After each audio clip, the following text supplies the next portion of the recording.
Okay. I have recorded this almost like 20 effing times, and like, bro, like, I'm so tired. I'm so tired. Okay, so the reason I'm making this video is mainly because I do want to start this channel off with like getting to know me and getting to know where I come from, who I am. A little bit about me. I am Kiana. I am a transgender female. So I have transitioned from male to female. And I'm not going to go into depth with it. If you don't understand, you should go research, because that's the basic of like what type of person I am. But if you don't know, then there's nothing I can tell you, sweetie. But I was born and raised in Jackson, Mississippi, a part of the Bible Belt. With me and being, at that time I was gay. Gay was not a thing that you do in the South. It is a big no-no. Black people have this thing that they don't believe that black people can be gay. I don't know where the fuck that come from, but it's a thing. Like, I was so like, oh, you can't be gay. It's just not a thing that black people do. I'm sorry about laughing, but it makes me laugh every time I say it, because it's so stupid to the point that like I just didn't know how to feel about it. So it's just like, yeah, I was told that you can't be gay because you're black, and that's okay. All right, buddy. But anyway, anywho, growing up in the South it wasn't that hard.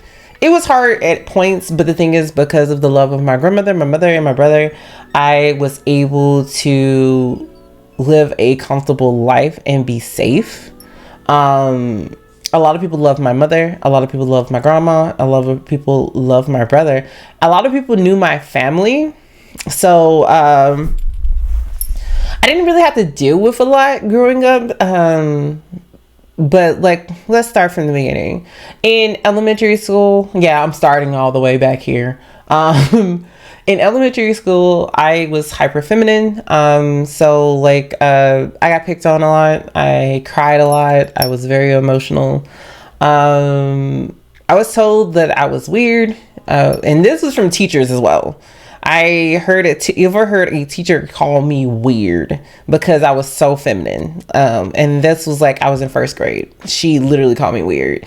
And my mom, I went home and told my mom, and my mom would she immediately got in the car and like put me in the car and took me back there, because like I snitched on the teacher. I don't care. She went into her like classroom and she cussed her flat the fuck out. Like, literally just cussed her out. And I still have problems with that teacher. Her name was Miss Brown. It was mainly because teachers didn't know how to interact with children like me. They didn't know how to deal with me, because of the fact is, was like, I was really feminine. Like, and my mom, she didn't dull my light. My mom never told me that something was wrong with me. She never told me not to do that. She never told me like, you can't be that. My mom was very, very loving, very loving. Like, my favorite thing is like, my mom used to sing and dance to me. Like, she would like put on a song and she would like sing and dance. That was like the most, she was a beautiful mom. Like, I couldn't, for a Southern mother, like, I couldn't ask for a better one. There is no better one in my eyes. My mom encouraged me to be myself and be all of me and love me. She was scared for me. I'm not gonna lie about that. She was deeply, deeply terrified for me. Because of the fact is, sad to say this, but kids like me, like I was, either fall because the parent stopped looking at the child and a predator get a hold of them. They end up dead or they get cast out. None of those things happened to me. So I was lucky and very fortunate to have a family that I had. Did I come out? No, I did not come out. I did not need to. I had a cousin who kept pestering me about it because like she just wanted me to say it, which it was really bothering. It bothered me a lot because I was like, why do you need to know? And she would ask me every time. She was like, are you gay? Are you gay? But the thing is, to me, I didn't even know if I was gay. I was like literally 13. I didn't know if I was gay or not. I didn't know what the fuck that meant.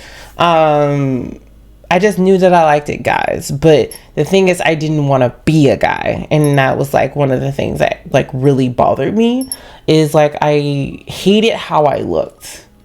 Like I don't know. I just really, really hated how I looked. I didn't like looking in the mirror a lot.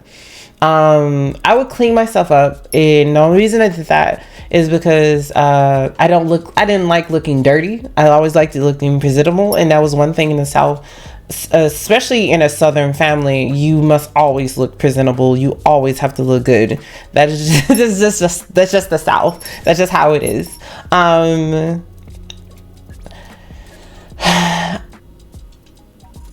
One key thing that happened before my mom passed when I was 12, I told her that like I felt like I was a girl, and she grabbed me and held me very close and she cried. And that's when I knew that like I was truly different.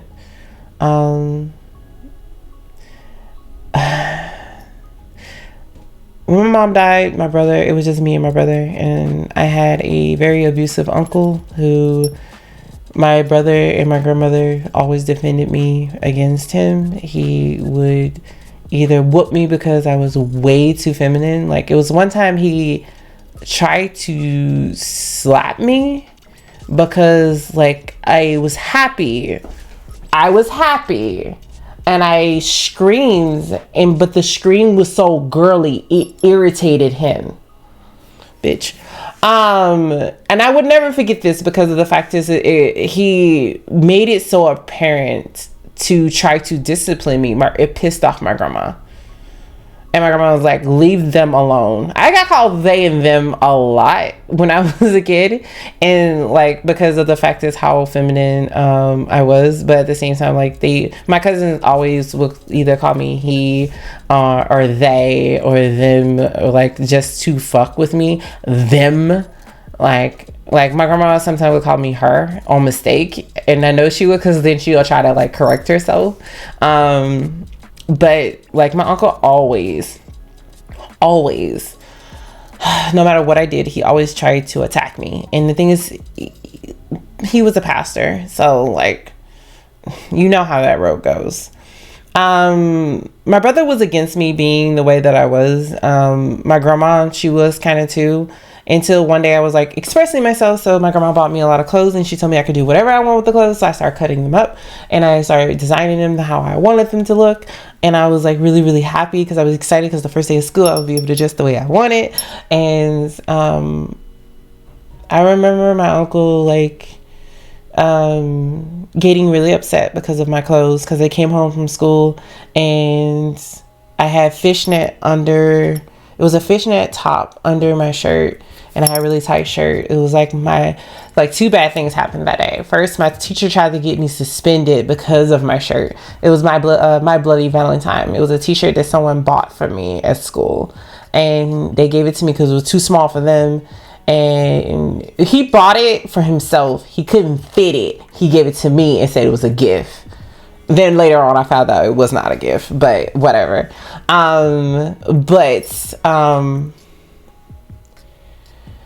I got in trouble at school because of my Bloody Valentine t-shirt. And then when I got home, I remember it so clearly because my uncle was pissed because she called him because I didn't get in trouble with the principal, so they sent me back to class. But the teacher was so livid about the t-shirt. She called my uncle, and my uncle was there. But when I got off the bus, and I was like, every time I saw his car, I just was like,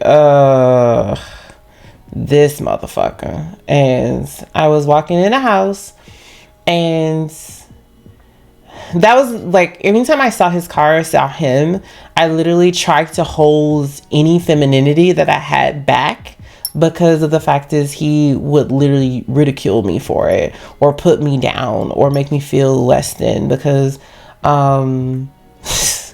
this man. So it was, he got me into the house, and I was like, he was like, why in the fuck would you wear that to school? And I was like, well, grandma said it was okay. And he was like, I don't give a what she says. No, my grandma was in the other room, and she was yelling at the top of her lungs, like, leave them alone. And she just kept saying it over and over again. And he was like going off. And I was like, I don't remember exactly how the conversation went, but I know how it ended. And it was like, why can't I live the life that I want? And he screamed at the top of his lungs, because I own you. And that broke my heart, like, into, like, oh my God, you just don't know how hard I was crying.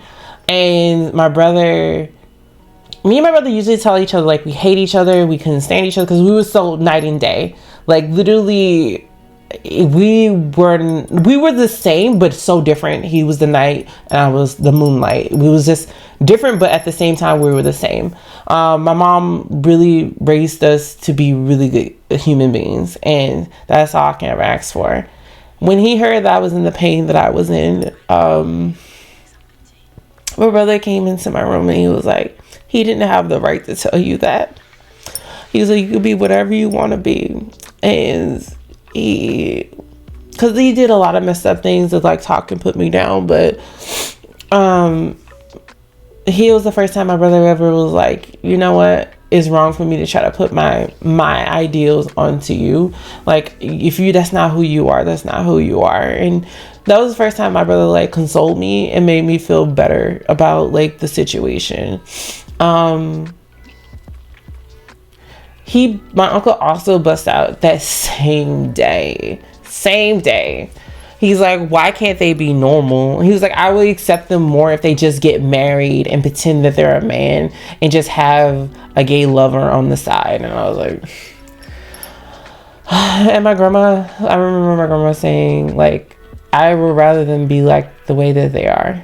And, like, all this drama was not powerful, but, like, my uncle was like, I was such an embarrassment to my family, to the point that, like, they just wanted me gone. Like, they did not want me around. Like, it was one time we was having a barbecue, and I was leaving because I was going to hang out with my best friend, because I didn't feel wanted in my family at all. Like, I would literally sit in my room and play on the computer, because I didn't feel like I was supposed to be there. Like, I was a nuisance to my family. Ever since my mom died, I didn't feel a part of my family anymore.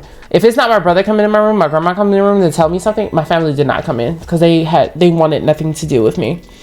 But I remember leaving, and my grandma stopped me, and she was like, baby, where are you going? And I was like, oh, I'm going to Dominique's house. And she was like, no, stay and get some food. Like we love you. And I said, Grandma, you're the only one that loves me. I was like, they do not like me. And she was like, who cares what they like and don't like? This is your home. She was like, no matter what, if I'm dead or alive, this is your home. And as much as she tried to make me feel at home, like, I understood what my grandma was trying to do, because the fact is she tried to make me feel like a part of the family. But the thing is, it's just, I didn't feel a part, because of the fact is, like, I was different. And the thing is, I was the first of my family's whole entirety. Like, the last person that was as gay as I was, and how flamboyant I was her brother. And something really bad happened to him, and she always regretted it. So that's why she never pressed me for being the way I was. I guess that guilt of her brother actually kept her in check to, like, want to love me the way I was. It's just, she was a good grandmother. She really was. But when it comes to my, like, the whole situation. I didn't like being around my family. It's not that they... I need to stop saying it like that. We had our good times together. It wasn't always bad. It's just I knew when to come around and when not to come around. And like my family, they loved me, but it's when on their terms. It's when they're ready to love me. It's when they want to feel the way they feel. And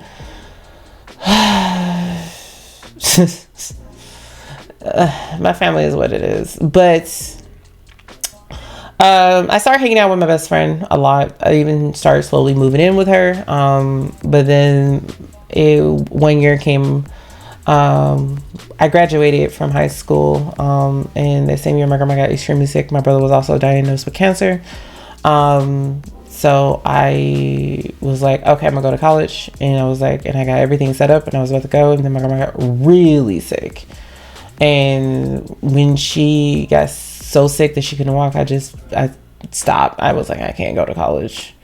And my grandma was like, go to school. You need the education. I was like, Grandma, I'm not gonna do anything. I'm just gonna mess around and waste my money. I might as well just stay here with you. I was lying. I did want an education, but at the same time, I had a feeling deep down if I didn't stay, I would regret it for the rest of my life. Later on that year, my grandma passed away.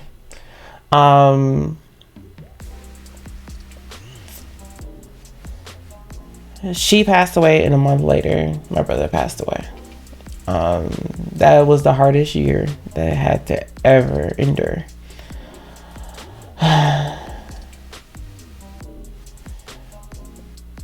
I had to bury both them both, and within I'm not gonna talk about what went on between that time, because at that time, like, that's the reason why I don't fuck with my family, because of the deaths of my grandmother and my brother. My mother was already like, I couldn't deal with them because of the fighting, and like my grandmother pushed me, like I was already on the edge. And when my brother passed away and how they handled that, literally I was off on the edge and I was literally crashing into earth.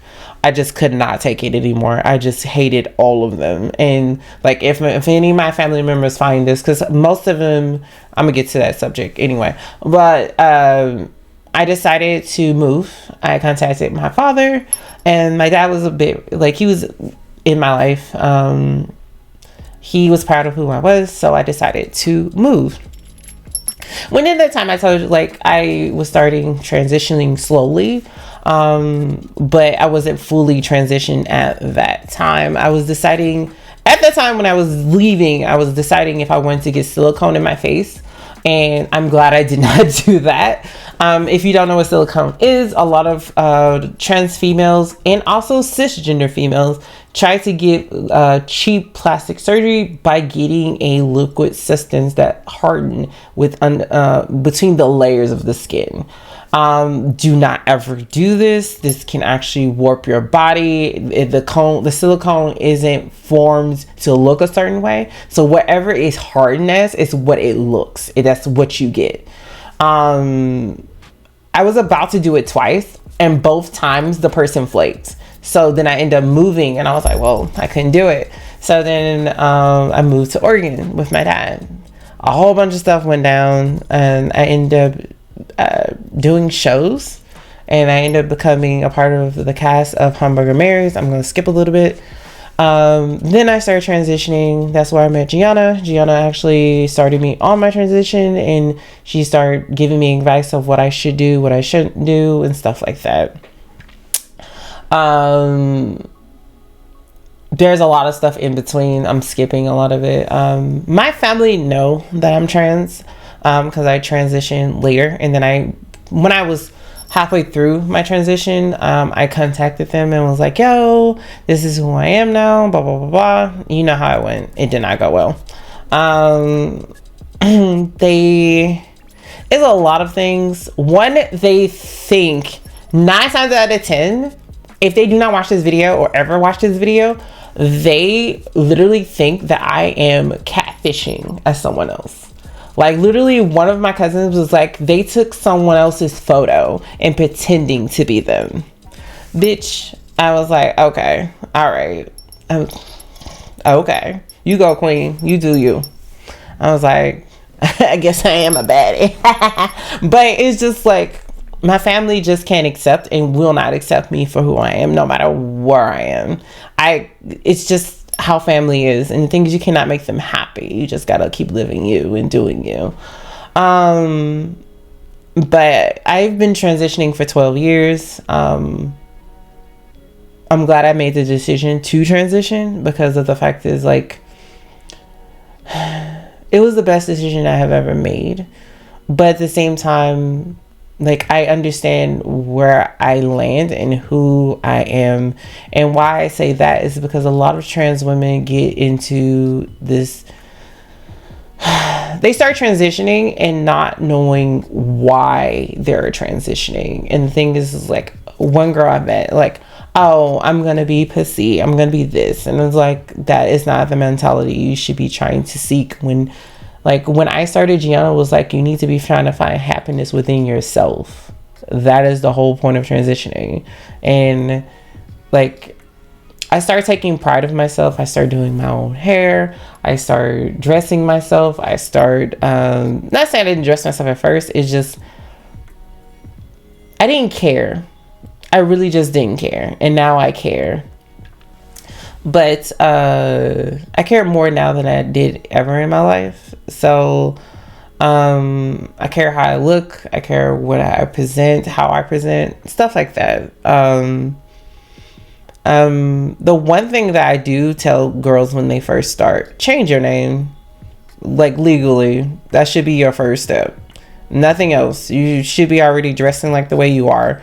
The first step that you should most definitely be trying to do is get your ID and get your name changed. Like, you should not be trying to focus on anything else. Once you get those two things done, then start focusing on hormones. Because, like, I do not take pills. I take shots. I've been taking shots for the last 12 years. I never took pills. I took pills for a month. And I told my doctor, like, girl, this ain't working. And she's just like, it takes time. And I was like, well, this is my body and I want it now. She was like, girl, okay, whatever. And she just gave me the hormones. Yeah,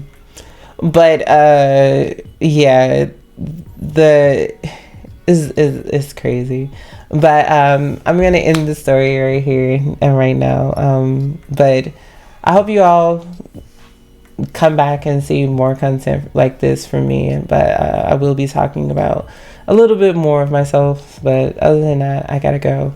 And I will see you all in the next one. Bye.